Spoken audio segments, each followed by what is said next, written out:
Now at 5, what a new housing development in Frontenac, Kansas means for the city's future. Plus, how recent developments have helped grow the economy of Crawford County. And President Biden works to shore up support in the Democratic base while former President Donald Trump gets ready to choose a running mate. I'm Willie James Inman in Washington with details. The 4 states' most watched news starts now. Frontenac, Kansas is expanding and creating new housing. This is KOAM News at 5. I'm Tanya Bach. The Frontenac City Council approved the annexation of about 500 acres of land north of town, east of Highway 69. More than 400 of which will be used for construction of a housing development. The development is projected to create 150 to 180 new homes. The land will be developed in 5 phases, spanning more than 10 years. The mayor of Frontenac says the project has been in the works for the past 3 years, but it couldn't have come at a better time. Anytime any kind of house, even a house that's been around for 50 years, goes on the market, it is sold within 1 to 2 days typically. I mean, once a house hits the market, it sells pretty quick. So have the ability to have upwards to 150 to 180 houses that people can design and build and have be their own is a big plus for us. Officials say construction is expected to start around the end of this year. The development will be located next to the site of the future Freeman Hospital.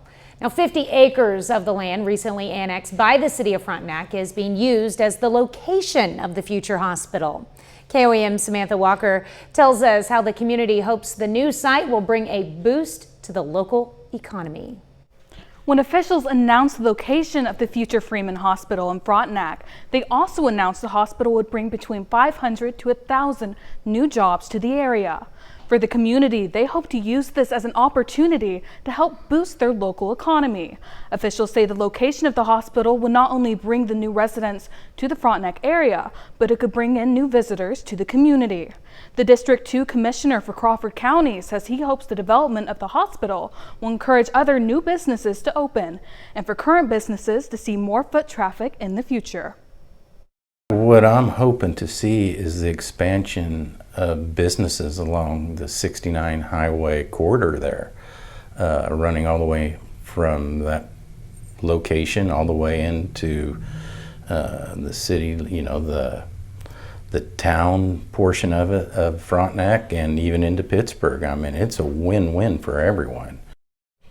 I also spoke with a local business owner to learn more about how they hope the new hospital will bring more people to their business and their community as a whole. We'll hear from them tonight on KOAM News at 6. In the studio, Samantha Walker, KOAM News. Samantha, thank you. Well, Chief Meteorologist Doug Hetty joins us now with a first look at weather. Well, it's definitely hot outside for us today. Temperatures, most of us into lower 90s, and that's where we sit. Right now, Stockton Lake is sitting at 87, 90 in Anderson, 92 in Grove, Pittsburgh, 89, 97 in Parsons, 99 in Independence. So, of course, we have a little bit of humidity, so it makes it feel a little bit hotter out there. Heat indices, upper 90s to lower triple digits. Heat advisory through the weekend for our western counties, as heat indices are going to be at that 105 plus mark. Look at the very heavy amounts of rain we got earlier this morning through Cherokee County into Jasper County. Some areas picked up 6 to 7 inches of rain, but we look pretty good right now. We are going to start to see a few scattered thunderstorms trying to pop up again late tonight into tomorrow morning. We're going to be talking about that here in just a bit. All right, thanks, Doug. As intense heat sticks around, people are looking to cool down by the water, but it's important to keep a few safety tips in mind when doing so.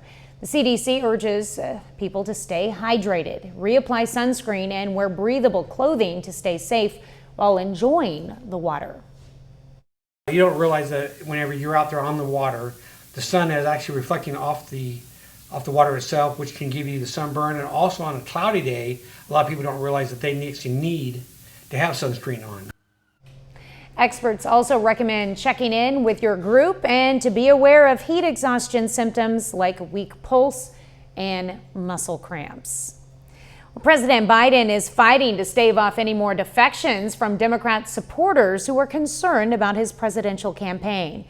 Meanwhile, former President Trump says he'll soon announce his choice to be his vice presidential running mate. Willie James Inman has more details from the White House. President Biden is headed to the battleground state of Michigan, even as many Democrats are questioning whether he's up to the task of taking on former President Donald Trump. I beat him once, and I will beat him again. The president is working the phones to shore up support from Democrats who are concerned about his ability to win. It's about protecting our democracy and protecting our freedoms and winning in November. And I think the president needs to show what will change that will enable him to do that, because if the election was held today, he likely wouldn't win. Colorado Representative Brittany Pedersen is one of the latest lawmakers to call for Biden to step aside.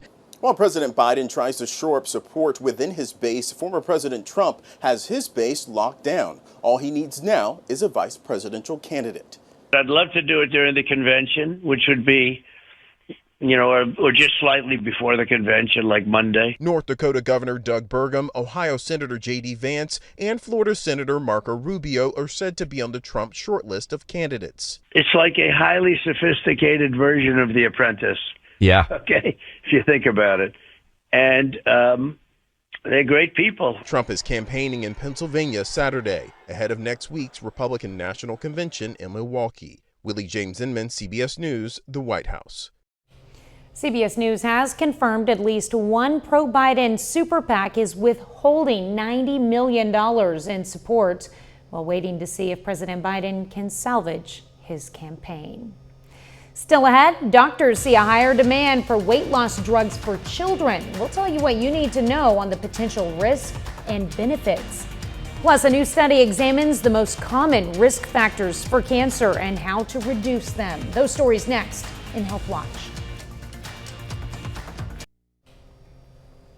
Topping today's Health Watch, there's new research on ways to lower your risk of getting cancer. In a groundbreaking new cancer study, researchers at the American Cancer Society estimate 44% of all cancer deaths among adults 30 and older in the U.S. could be linked to lifestyle risk that can be changed. The most impactful is cigarette smoke.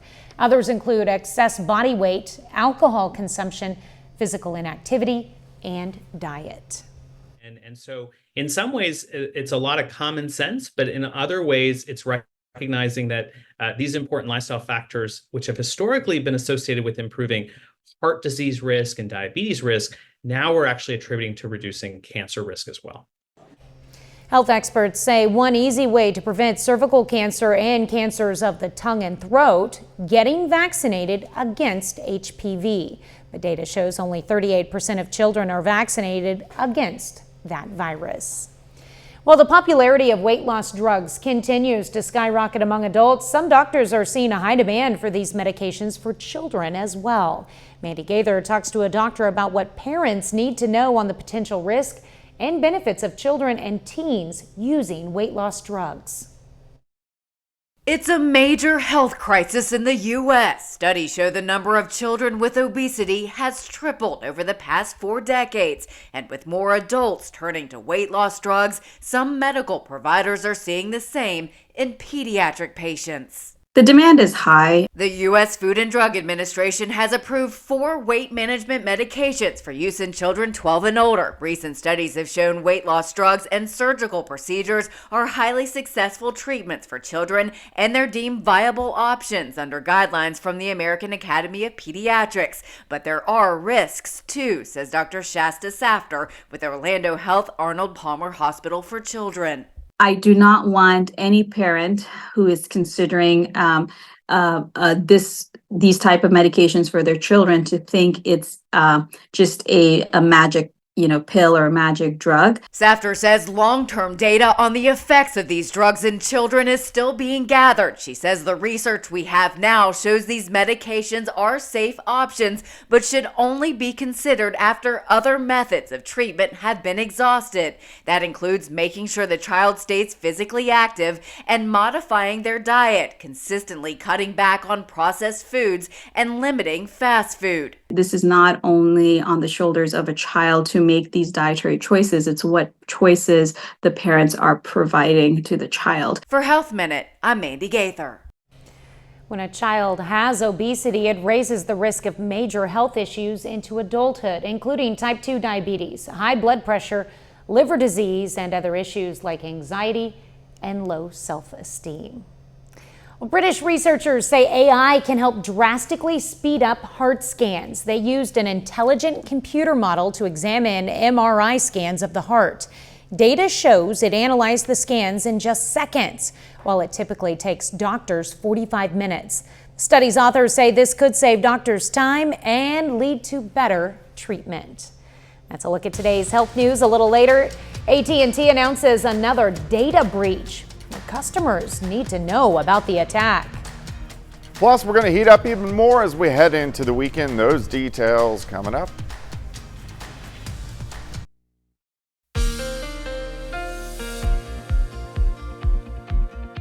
Well, it definitely turned out to be a hot one for us today after some showers and thunderstorms that we had during the morning hours. Some areas picked up some very heavy amounts of rain. Right now we're okay, but if we check out our rain stats, there we go.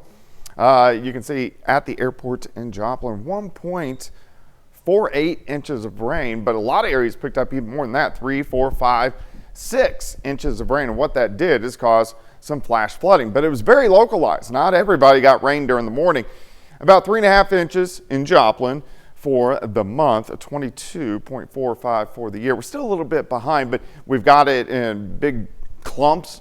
So drought-wise, we're looking pretty good. Here's a nice shot. This is Indigo Sky Casino and Resort. Of course, Indigo is just outside of Seneca, Missouri. It's hot. Temperatures 90 in Carthage, 89 in Neosho, 92 at Grand Lake, 93 in Miami. Pittsburgh is sitting at 90. Independence is sitting at 97 degrees. We can go outside. Here's 7th and Rangeline sitting at 91. South winds at about 10 miles per hour. And our heat indices make it feel a little bit hotter into the upper 90s to lower triple digits once you get out across southeastern Kansas. Through the evening, we slide back through the 90s, 80s, only into the upper 70s later on tonight. So it stays fairly warm all night long. A few little cumulus clouds out there. Besides that, we look good. Radar is nice and clean. If we go out toward the west, here's a big dome of high pressure, and this has been slowly building in, and this is what's causing our increase in heat over the past couple days, and will continue to do so over the next few days. All right, pretty quiet through the evening hours. As we go into the morning hours tomorrow, a few spotty, isolated thunderstorms trying to pop up along the north of I-44. You can see them popping up Fort Scott, Nevada, maybe even Pittsburgh, Columbus, maybe a random one in Joplin. Here's late morning. These fizzle apart. Mostly sunny skies by the afternoon. Mid-90s, Missouri, Arkansas, mid to upper 90s to near 100 once you get into our western counties. Tomorrow night looks fine. We only drop back upper 70s once again. And then on Sunday, we get up there once again as we warm upper 90s to near 100 degrees out across southeastern Kansas. So it's really going to warm up as we go into the weekend. 96 tomorrow, a few isolated storms in the morning, 98 on Sunday, hot and humid, heat indices about 100 to 105 each day. And of course, it gets a little bit hotter on Sunday. All right, so heat indices tomorrow, look at this. It's going to feel like about 100 Webb City, Carthage, so through the metro. And then about 102 Parsons, 104 once you get out toward Independence. And much of the same on Sunday. Those heat indices right around 100 to about 102, 103 degrees once you get out across southeastern Kansas. A little bit of a breeze. It's kind of breezy out there today. We're going to see this sticking around tomorrow. We're going to have those southerly winds, kind of 15 to 20, 25. So if you're hitting the lakes, watch that. Of course, wind will be a little bit choppy out there. All right, 96 tomorrow, 98 on Sunday, 100 on Monday and Tuesday. Thunderstorms late Tuesday into Wednesday with a cold front. So we'll go from triple-digit heat to highs into low to mid 80s. Hey, we can make it through a couple days of hundreds if we're going to have days in the 80s. I know, it's going to be pretty nice. I hope that's widespread, not just here. We all get it. Let everyone else share the love too. Everybody will share the love. You know, those of us who may be going to the lake or something. Yeah, there you go. All right, thanks, Doug. Well, coming up, why it continues to become more and more expensive to insure your vehicles.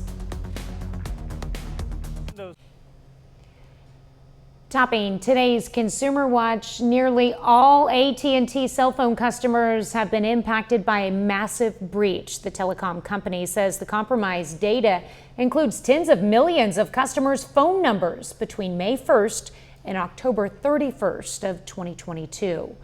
Customers' personal information and the contents of their calls or text were not exposed. The mobile giant reports that it has closed the illegal access point and is working with law enforcement to find those responsible. A government report finds inflation is slowing down, but the cost of car insurance is soaring, up nearly 20% since last year. Jolene Kent explains why. Almost double. It was almost double. In Boston, Kayla Mills has had it with her car insurance. That is your new monthly rate, $520 for car insurance. That is more than the car payment on my lease. This TikTok she posted went viral, thousands sounding off in the comments. Can you afford that? Can I? Yes. I can pay it, but being able to afford it while also affording the rising costs of everything else going on, I made an executive decision to let go of my car. Overall, consumer prices grew more slowly in June, up 3% compared to a year ago, cooling off yet again. Auto insurance prices, though, skyrocketed nearly 20%, hovering at highs not seen since the 1970s. The national average for full coverage car insurance is now nearly $2,300 a year, or $190 a month. When you got this new premium, what'd you think? I was honestly shocked. It's a little bit of anger because there aren't really answers that are given when you're asking why the rate is increasing. Experts say car insurance premiums continue to rise because of the growing price of parts and labor. The way people drive also got riskier with more speeding and distractions. And more lawyers are involved in claims, increasing premiums across the board. Some drivers are making tough and sometimes illegal choices to cut costs. Some people are making the choice to essentially break the law and not purchase coverage. The other key piece that we are seeing that, people are looking at increasing deductibles. Some people are dropping physical damage coverage. To lower your premium, experts recommend shop around and look for ways to bundle home or renter's insurance. Choose a higher deductible to lower your monthly payment. And ask your insurer if sharing your driving data or taking an online safety course can help with a discount. Meantime, Mills is making the best of her carless lifestyle. And what's most frustrating is that I am someone who can choose to give up my car, and I feel like it's a luxury to be able to do that. I live in a walkable city, but most of the U.S. is not walkable. So when will insurance prices come down, if ever? With inflation, that's hard to say, but the Insurance Information Institute says that unfortunately prices are likely to continue to climb through the end of this year, but come down next year and stabilize going forward, depending on your insurance company. Jolene Kent, CBS News, Los Angeles. Well, final check of the forecast is next.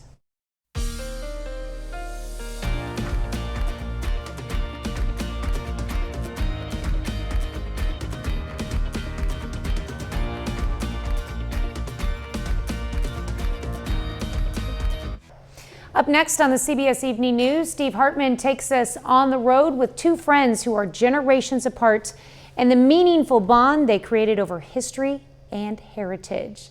And then on KOAM News at 6, we'll have more on the latest developments propelling the Crawford County economy. Plus how the George Washington Carver Birthplace Association will use a $10,000 grant from the Arvest Foundation. And a Joplin outlaw is going pro. We're going to tell you where the first baseman, Carter Mize, is headed. Stay with us for the CBS Evening News and then KOAM News at 6. All right, weather-wise, it looks pretty good as we go through the evening hours. It is hot. It's humid out there. 96 tomorrow, a few pop-up storms in the morning. 98 Sunday, and then triple-digit heat moving in on Monday and Tuesday. Cold front by the middle of next week. I still haven't got my mowing done. I need to get that done. Probably should. Just trying to get things to dry out but not be too hot. There's a fine line. Yeah. You can do it. All right. Well, thanks for joining us. The CBS Evening News is next. Of course, we'll be right back here for KOAM News at 6, and we'll see you then. Have a great evening and an even better weekend.